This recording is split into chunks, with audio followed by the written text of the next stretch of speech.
नमस्कार। इस वक्त मैं उत्तराखंड विधानसभा के परिसर के बाहर हूँ। ये मुख्य गेट है। अगर आपको दिखाऊँ तो आप देखिए, ये उत्तराखंड की विधानसभा का मुख्य गेट है, जिसमें हमारे 70 जो जनप्रतिनिधि हैं, जो विधायक हैं, वो प्रदेश के लिए काम करने के लिए पहुँचते हैं और प्रदेश की जनता के लिए यहाँ पर नीतियाँ बनती हैं। लेकिन ये चर्चाओं में इसलिए है क्योंकि इसमें जो पिछली सरकार में भर्तियाँ हुई हैं, करीब बैकजोर से 74 भर्तियाँ हुई हैं, जिनको लेकर अब सवाल उठ रहे हैं कि आखिरकार नियमों को साफ करने के लिए भर्तियाँ की गई। उत्तराखंड में इन दिनों भर्ती परीक्षाओं को लेकर लगातार सवाल उठ रहे हैं। मुख्यमंत्री ने एक साहसिक और एक बढ़िया फैसला लिया कि बहुत सारे लोग इसमें गिरफ्तार हुए और उसके बाद भर्तियों को रद्द किया गया। लेकिन अब एक बड़ा सवाल ये उठने लगा है, कांग्रेस ने जिस तरीके से पिछली विधानसभा यानी चतुर्थ विधानसभा के अंतिम टर्म में जो स्पीकर प्रेमचंद अग्रवाल की मौजूदगी में, उनके क्योंकि वो स्पीकर थे तो उन्हीं की मौजूदगी कही जाएगी, उस समय जो भर्तियां हुई विधानसभा की, उसको लेकर सवाल खड़े किए हैं कि आखिरकार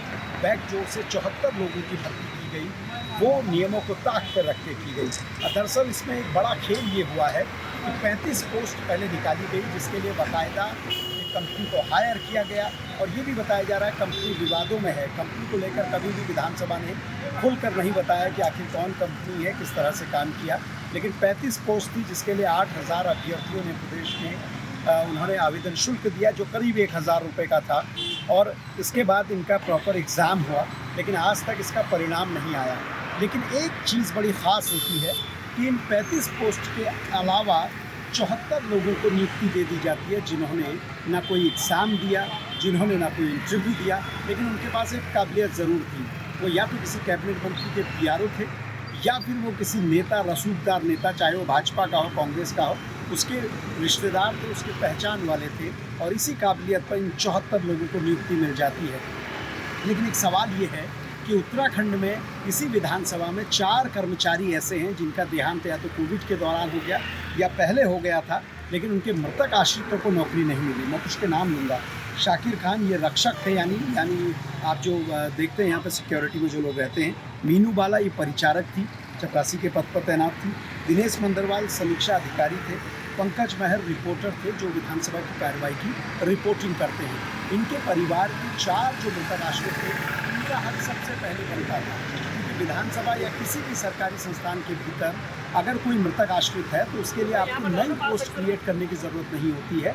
आपको मृतक आश्रित की जो उसी के पद के सापेक्ष ही उनको नियुक्ति देनी होती है। लेकिन इन 4 लोगों को कोई भी नियुक्ति नहीं दी गई, ये इंतज़ार कर रहे हैं। लेकिन 74 लोग विधानसभा में ऐसे रख लिए जाते हैं कि जिन्होंने सिर्फ एक चिट्ठी लिखी और कहा, हुजूर मुझे नौकरी चाहिए, और उसके बाद कैबिनेट मंत्रियों ने और सरकार ने इन सबको नौकरी भी दे दी। कुछ चर्चित लोग हैं, मैं नाम जरूर बताऊंगा।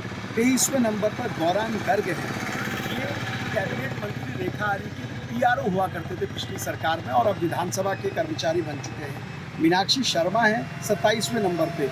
ये मदन कौशिक कैबिनेट मंत्री, उनके पीआरओ आलोक शर्मा की पत्नी हैं। और इसके अलावा अगर आपको बताऊं तो राजन रावत का नाम है। राजन रावत सतपाल महाराज के पीआरओ हुआ करते थे, अब ये भी इस विधानसभा में नियुक्त हो चुके हैं। अमित वर्मा हैं, ये मदन कौशिक जी के पीआरओ हुआ करते थे, ये भी अब विधानसभा में नियुक्त हो गए हैं।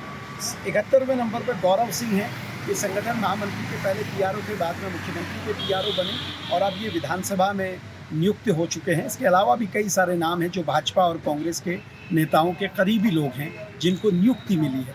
लेकिन बड़ी बात यह है कि ये सारी नियुक्ति कैसे हो सकती है? क्या विधानसभा के सचिव ने इन नियमों को नहीं देखा? क्या विधानसभा स्पीकर ने इन नियमों को नहीं देखा? तो इसमें भी एक इंटरेस्टिंग बात है। विधानसभा के जो सचिव हैं मुकेश सिंघल, ये दरअसल शोध के अधिकारी थे और शोध के ये डिप्टी सेक्रेटरी थे और ऐसा जादू चला कि सारे नियमों को ताक के रख के ये विधानसभा के सचिव बन गए। इनको इस तरह से प्रमोशन दे दिए गए कि एक साल में ये 3-3 प्रमोशन पा जाते हैं और सीधे सचिव पहुंच जाते हैं, जबकि सचिव की नियमावली ये कहती है कि आपको या तो संयुक्त सचिव से लेकर अपर सचिव तक 5 साल का अनुभव होना चाहिए, तब आप किसी विधानसभा में सचिव बन सकते हैं। क्योंकि विधानसभा एक टेक्निकल तौर पे काम करती है, बहुत सारे नियम बनते हैं, बहुत सारी चीज़ें हैं। विधानसभा सचिव इतना महत्वपूर्ण पद होता है कि वो स्पीकर को भी कई बार गाइड करते हैं, उनको बताते हैं क्या सही है, क्या नियम है, क्या तर्कसंगत है, किस नियम में क्या चीज़ होगी, ये सारी चीज़ें बताते हैं। लेकिन यहाँ पर मुकेश सिंघल इन सारी चीज़ों से ऊपर बन के सचिव बन जाते हैं। और सबसे बड़ी बात ये है कि मुकेश सिंघल जिस तरह से सचिव बनते हैं, कायदे अनुसार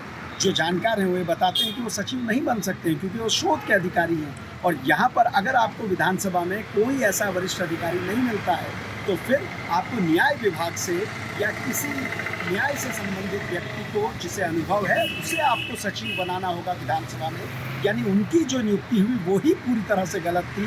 तो 74 लोगों की जो नियुक्ति हुई है उस पर अब किस तरह से सवाल किया जाए, आप खुद समझ सकते हैं। उस वक्त प्रेमचंद अग्रवाल स्पीकर हुआ करते थे विधानसभा के, और सदन को बहुत बेहतर तरीके से संचालित करते हुए दिखते थे। लेकिन उनकी मौजूदगी में इस तरह से 74 लोग बैकडोर से भर्ती कर लेते हैं, ये एक बड़ा सवाल है। और अब वो प्रदेश के वित्त मंत्री हैं।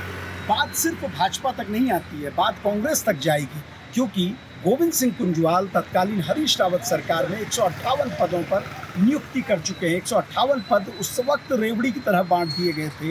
यानी किसी ने एप्लीकेशन लिखी, किसी ने चिट्ठी लिखी और उसे नौकरी दे दी गई। ना कोई परीक्षा हुई, ना कोई इंटरव्यू हुआ, और उसी की परिपाटी इस बार अगर पिछली सरकार की बात करूं तो चतुर्थ विधानसभा में प्रेमचंद अग्रवाल ने किया। अब बड़ा सवाल ये उठ रहा है कि UKSSC की जिस भर्ती में घोटाला हुआ, जिसमें कई लोग पकड़े गए, और इसमें कोई गुरेज नहीं है कि सरकार ने इसमें बड़ी जांच बैठाई, कई लोग गिरफ्तार भी किए गए, तारीफ के काबिल है।